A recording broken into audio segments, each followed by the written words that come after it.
हमको मिटा सके ये जमाने में दम नहीं, हमसे जमाना खुद है, जमाने से हम नहीं। दोस्तों सबसे पहले तो आपको ये बात जानने की ज़रूरत है कि सारी स्ट्रीम्स, सारी फील्ड्स बहुत अच्छी हैं, सभी में करियर अपॉर्चुनिटीज़ हैं। और ये एक नॉर्मल बात होती है कि जब हम कोई स्ट्रीम चूज़ कर लेते हैं तो हमें उस स्ट्रीम को छोड़कर बाकी सभी स्ट्रीम्स में अच्छी करियर अपॉर्चुनिटीज़, ज़्यादा स्कोप दिखाई देने लगता है। दोस्तों मनुष्य का जो दिमाग है ना, वो एक ही फील्ड में टिक नहीं पाता, या यूं कहें कि इंसान एक ही फील्ड को पकड़कर दृढ़ निश्चय नहीं कर पाता कि मुझे इसी फील्ड में आगे जाना है, मुझे इसी फील्ड में अपना करियर बनाना है, अब चाहे मुझे इसके लिए कुछ भी करना पड़े। दोस्तों आज मैं इस वीडियो में आपको बताने वाला हूँ कि 10th क्लास के बाद आपको कौन सी स्ट्रीम, कौन सी फील्ड को चूज़ करना है और ये निर्णय आपको किस आधार पर लेना है। दोस्तों आज इस वीडियो में बिल्कुल साधारण भाषा में बहुत कुछ जानकारियां देने वाला हूं, और आज की इस वीडियो में कुछ बातें आपको बुरी भी लग सकती हैं, और यदि आपको मेरी बातें बुरी लगें तो दिल पे जरूर लेना और विचार करना मेरी उन बातों पे जो आपको बुरी लगी।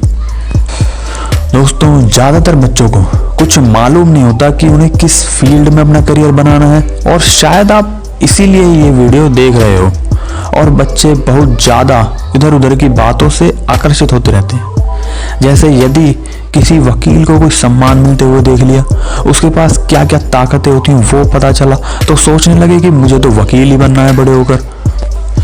किसी दिन किसी डॉक्टर से मुलाकात हो जाती है, उस डॉक्टर की सैलरी पर ध्यान चला गया, तो दिमाग में आता है कि इससे बढ़िया करियर तो कोई हो ही नहीं सकता, इससे बढ़िया करियर तो कोई भी नहीं है, मैं तो डॉक्टर ही बनूंगा बड़े होकर। दोस्तों पढ़ाई के अलावा अगर मैं बात करूं तो डांसिंग, एक्टिंग और सिंगिंग में करियर बनाने की तरफ भी बच्चे बहुत ज़्यादा आकर्षित होते हैं। मतलब कि बॉलीवुड इंडस्ट्री में एंट्री करने के लिए भी काफ़ी सारे कोर्स कराए जाते हैं। जब हम किसी एक्टर को देखते हैं, उसकी पॉपुलैरिटी को देखते हैं तो उसकी तरफ आकर्षित होने लगते हैं। जब किसी पॉलिटिशियन को देखते हैं तो उसकी तरफ आकर्षित होने लगते हैं। दोस्तों सबसे पहले तो मैं आपसे ये बात कहना चाहूँगा कि जिस स्ट्रीम को आप चूज़ करते हो तो उस समय दृढ़ निश्चय कर लो कि आप इसी फील्ड में आगे बढ़ोगे, और किसी अदर फील्ड की तरफ ना आपको देखना है, ना कहीं पर सुनना है, और ना ही अपने अंदर आकर्षण पैदा करना है। आपको केवल अपने टारगेट की तरफ फोकस करना है, अपनी फील्ड में आगे बढ़ते जाना है। और दोस्तों आप ऐसा तभी कर सकते हो जब आप अपना फ्यूचर का गोल सेट कर लोगे और अपने करियर के सकारात्मक परिणामों को अपने दिमाग में एक पिक्चर रूप में रखोगे। दोस्तों अब बात करते हैं कि 10th के बाद हमें कौन सी स्ट्रीम में जाना चाहिए।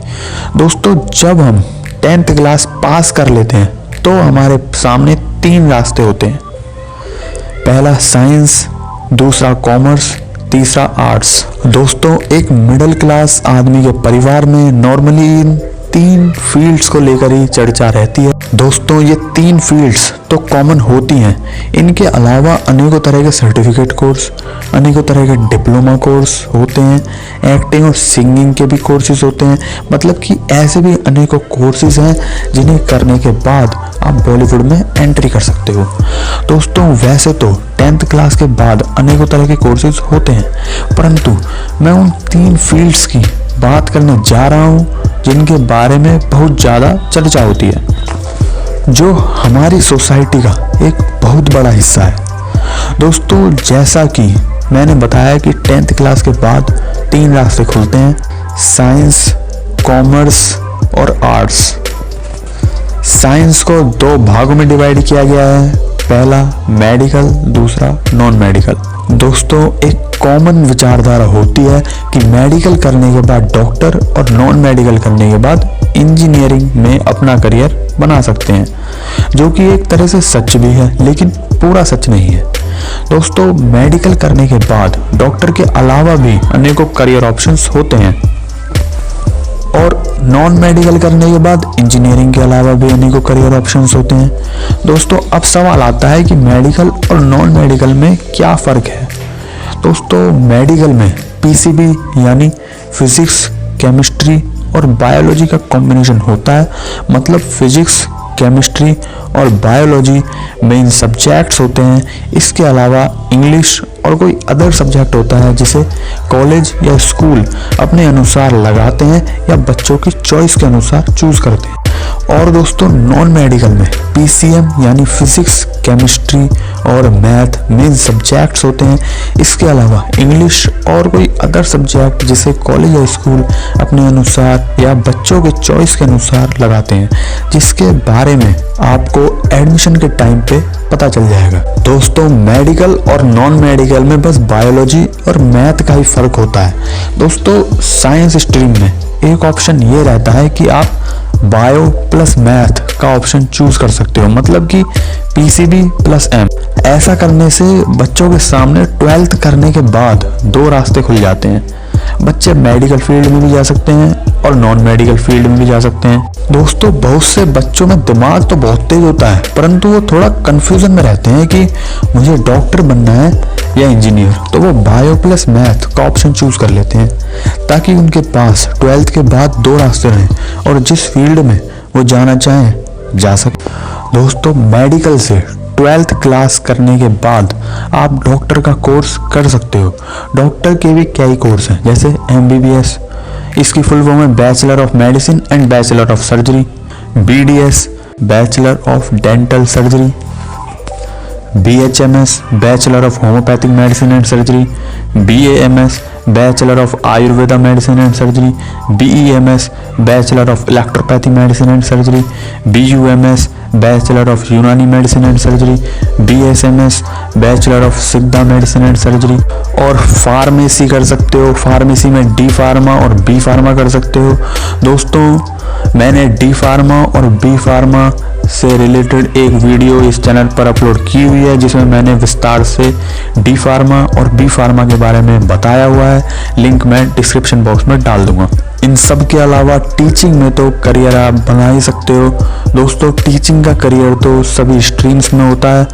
दोस्तों डॉक्टर के अलावा भी काफ़ी सारे कोर्सेज होते हैं, परंतु 12th करने के बाद मोस्टली सारे स्टूडेंट्स का ध्यान डॉक्टर बनने की तरफ ही रहता है और डॉक्टर का कोर्स करने के लिए नीट क्लियर करना बहुत ही ज़रूरी होता है।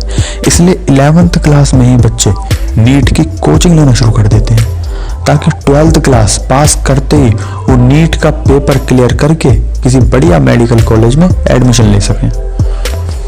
दोस्तों यदि आप पे नीट क्लियर नहीं हो रहा है या नीट क्लियर नहीं कर पा रहे हो और आप डॉक्टर बनना चाहते हो तो आप बीएमएस का कोर्स कर सकते हो। बीएमएस की फुल फॉर्म होती है bachelor of electropathy medicine and surgery. इसमें किसी भी तरह के नीट की ज़रूरत नहीं होती, मतलब किसी भी तरह के पेपर की ज़रूरत नहीं होती है। इसमें डायरेक्ट एडमिशन मिल जाता है। और यदि आपको बीईएमएस यानी इलेक्ट्रोपैथी के बारे में और अधिक जानकारी प्राप्त करनी है तो आप इस चैनल पर जा सकते हो, क्लिक कर सकते हो। मैंने काफ़ी सारी वीडियोस अपलोड की हुई हैं इलेक्ट्रोपैथी से रिलेटेड और कुछ इंपॉर्टेंट वीडियोस का लिंक मैं डिस्क्रिप्शन बॉक्स में डाल दूंगा, आप वहां से देख सकते हो। दोस्तों अब बात करते हैं नॉन मेडिकल से 12th क्लास पास करने के बाद। दोस्तों नॉन मेडिकल से 12th क्लास पास करने के बाद मोस्टली बच्चे इंजीनियर का ही प्लान करके चलते हैं। दोस्तों इंजीनियरिंग कॉलेज में एडमिशन के लिए जेईई मेंस क्लियर करना जरूरी होता है। जेईई मेंस में नंबरों के आधार पर एडमिशन मिलता है, परंतु प्राइवेट कॉलेजेस में बिना जेईई मेन क्लियर किए इंजीनियरिंग में एडमिशन लिया जा सकता है। दोस्तों जेईई एडवांस क्लियर करके आईआईटी में जाने का सपना भी बहुत बच्चे देखते हैं। इंजीनियरिंग और आईआईटी के अलावा भी बहुत सारे कोर्सेज हैं और उनमें से कुछ कॉमन कोर्सेज हैं। उनमें बीएससी बैचलर ऑफ साइंस।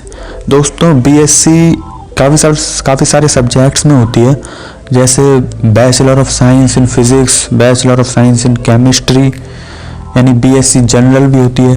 इसके अलावा बीबीए फुल फॉर्म है bachelor of business administration, BCA bachelor of computer application, MBA master of business administration.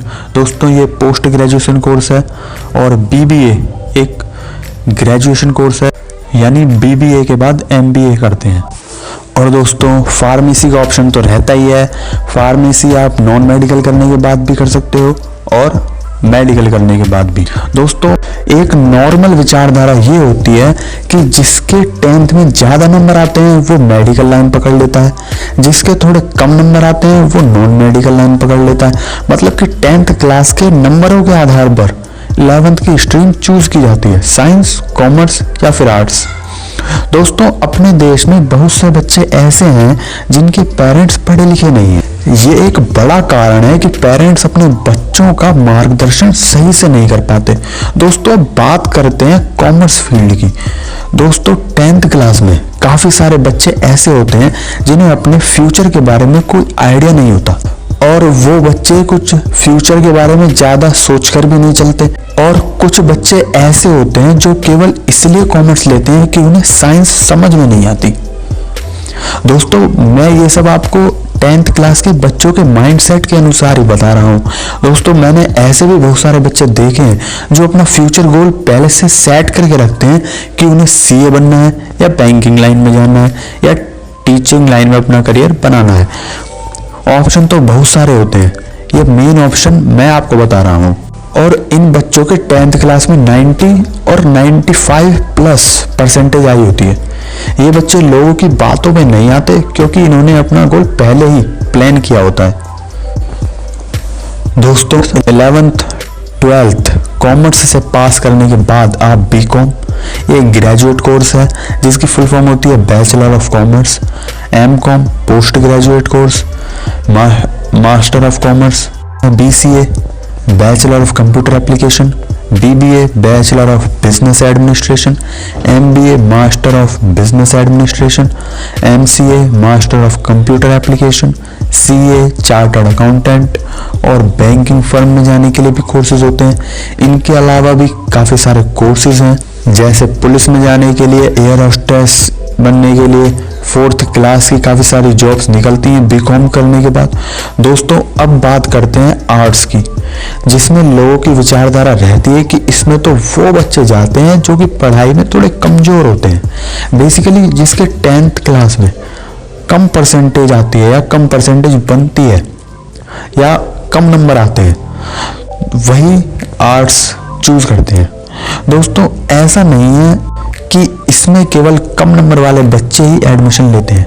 हालांकि ऐसे बहुत सारे बच्चे होते हैं जो कि आर्ट्स लेते हैं, परंतु ऐसे बच्चों की भी कमी नहीं है जो 10th में अच्छे नंबर आने के बाद भी आर्ट्स लेते हैं।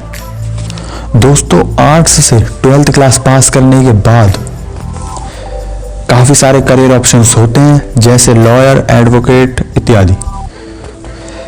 काफी सारे डिग्री कोर्सेज भी होते हैं, LLB, bachelor of fine arts, bachelor of arts, bachelor of designing, bachelor in journalism. दोस्तों बहुत सारे कोर्सेज हैं जो कि आर्ट्स से 12th क्लास पास करने के बाद किए जा सकते हैं।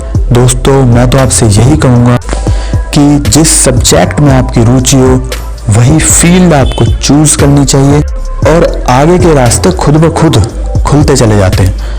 दोस्तों अपना करियर चूज करते टाइम हमें बहुत सारी बातों पर ध्यान देना होता है। दोस्तों जब हम छोटे होते हैं तो हमें ज़्यादा जानकारी नहीं होती, हमें अपनी फाइनेंशियल कंडीशन के अनुसार भी करियर चूज करना पड़ता है।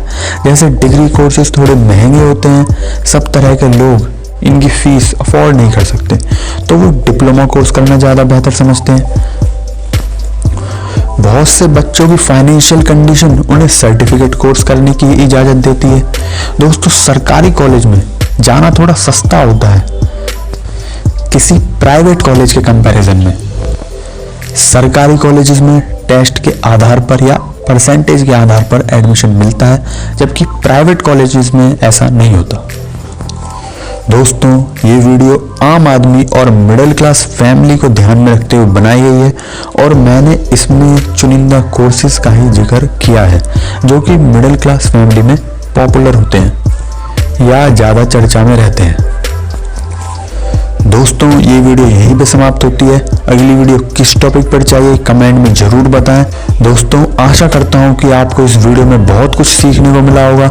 यदि वीडियो पसंद आई हो तो वीडियो को लाइक करें और कमेंट में जरूर बताएं आपको वीडियो कैसी लगी। अपने सवालों को भी कमेंट बॉक्स में टाइप करें।